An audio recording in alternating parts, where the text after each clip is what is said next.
আজকে তোমাদের সামনে নিরামিষ পনিরের রেসিপি নিয়ে পৌঁছে গেলাম। তো চলো, আজকের আমি কিন্তু বাড়িতে আমাদের দুধ থাকে, সেই দুধটা ভালো করে লেবু দিয়ে কাটিয়ে নিয়েছিলাম। আর এখন দেখো, ছানাটাকে আমি কিছুক্ষণের জন্য চাপ দিয়ে রেখেছিলাম। এখন পিস পিস করে কেটে নিচ্ছি, খুব বড় বড় সাইজ করে। তোমরা চাইলে তোমাদের কাছে না থাকলে দুধ কিনে নিয়ে এসে করতে পারো, কিংবা বাজার থেকে পনির নিয়ে এসে করতে পারো। তবে বাড়িতে পনির তৈরি করে খাওয়াটাই আলাদা ব্যাপার, ওটা দারুণ দারুণ স্বাদ হয়। তো যাই হোক, এখন কিন্তু আমি পনিরটা রান্না করার জন্য এমন কিছু মশলা নিইনি, যতটুকু নিয়েছি সেটা তোমাদের সঙ্গে শেয়ার করলাম। আর দেখো, পনিরগুলোর সাইজ আমি এইভাবে সুন্দর করে কেটেছি। তো পনিরগুলো আমি কিন্তু সঙ্গে সঙ্গেই চাপ দিয়ে কেটেছি। এখানে দেখো, এমন কিছু উপকরণ নেইনি, খুব অল্প উপকরণ, বাড়িতে যেগুলোই আছে সেগুলোই নিয়েছি। এখন দেখো, তেলটা খুব ভালো করে গরম হয়ে যেতেই আমি কিন্তু এখানে প্রথমেই পনিরগুলো খুব ভালো করে ভেজে নেব। তেলে এইভাবে কয়েক মিনিট সবগুলো ছেড়ে দিয়ে ভালো করে ভেজে নিতে হবে।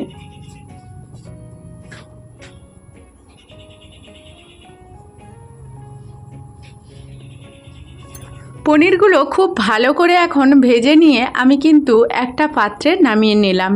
এরপর পনিরের সঙ্গে যে আলুটা আমি ব্যবহার করব, সেই আলুটা কিন্তু এখন খুব ভালো করে তেলে ভেজে নেব। আর অল্প একটু লবণ আর হলুদ এখানেই দিয়ে দেব। পনিরটা ভাজার সময়ও আমি লবণ হলুদ তেলেই দিয়েছিলাম, যেহেতু পনিরে মাখাতে গেলে যদি কোনো সমস্যা হয়, ভেঙে যেতে পারে। আমাদের বাড়ির পনির আর সঙ্গে সঙ্গেই করেছি, একটু নরম তো আছে, একটু আগে থেকে চাপ দিয়ে রাখলে এই সমস্যাগুলো হতো না। তো এখন আমি আলুগুলোও খুব ভালো করে ভেজে নিয়ে নামিয়ে নিচ্ছি। তো এইদিকে দেখো, আমি তো রান্না করছি আর আমার কিরণ বাবাও শুরু করেছে তার খেলা। তো এখন আমি কড়াইতে অল্প একটু চিনি দিয়ে দিলাম। আর চিনি দিয়ে খুব ভালো করে নাড়াচাড়া করে এখানে আদা আর দিয়ে দেব কাঁচা লঙ্কা। কাঁচা লঙ্কাগুলো মাঝখান থেকে ফাটিয়ে দিয়েছি, যেহেতু তেলে ঠিকরে যেতে পারে। এখন আমি কয়েকটা টমেটো দিয়ে দিচ্ছি। টমেটোটা খুব ভালো করে ভেজে নেব। তো টমেটোটা যাতে তাড়াতাড়ি সেদ্ধ হয়ে যায় তেলে, সেই কারণে আমি অল্প কিছুটা লবণ দিয়ে দেব। এখন লবণটা দেওয়ায় তাড়াতাড়ি টমেটোটা সেদ্ধ হয়ে যাবে তেলে। তো খুব ভালো করে আমি নাড়াচাড়া করার পর এরপর দিয়ে দিলাম হলুদ আর লঙ্কা মাখিয়ে রেখেছিলাম জলে, ওটাও দিয়ে দিলাম।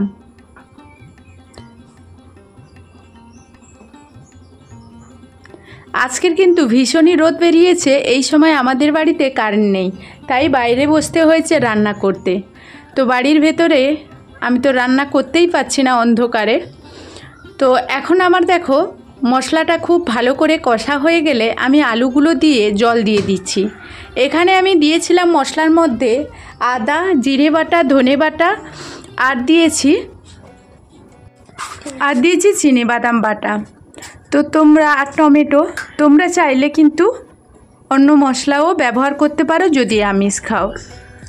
তো কাজু বাদামও এখানে ব্যবহার করতে পারো চিনেবাদামের পরিবর্তে, তাহলে টেস্ট আরও দ্বিগুণ হয়ে যাবে। আর এখন আমার দেখো, আলুগুলো ফুটতে হয়ে গেছে, তার জন্য আমার তরকারিটা প্রায় হয়ে আসছে। আমি একটু জুস রাখবো, যেহেতু আমরা ভাতের সঙ্গে খাবো। এর মধ্যে এখন আমি কাশ্মীরি লাল লঙ্কাও কিছুটা পরিমাণ দিয়ে দিয়েছি, 1 চামচ মতো, চা চামচের। আর এখন আমার হয়ে এসছে বলে আমি পনিরগুলো দিয়ে আমি কিন্তু 2-3 মিনিট খুব ভালো করে ফুটিয়ে নেব, তাহলে পনিরের ভেতরে মশলাগুলো সব ভালোভাবে সেট হয়ে যাবে, এই কারণে। তো এখন ফুটতে থাকুক। আর এখানে আমি এখন গরম মশলা দিয়ে দিচ্ছি।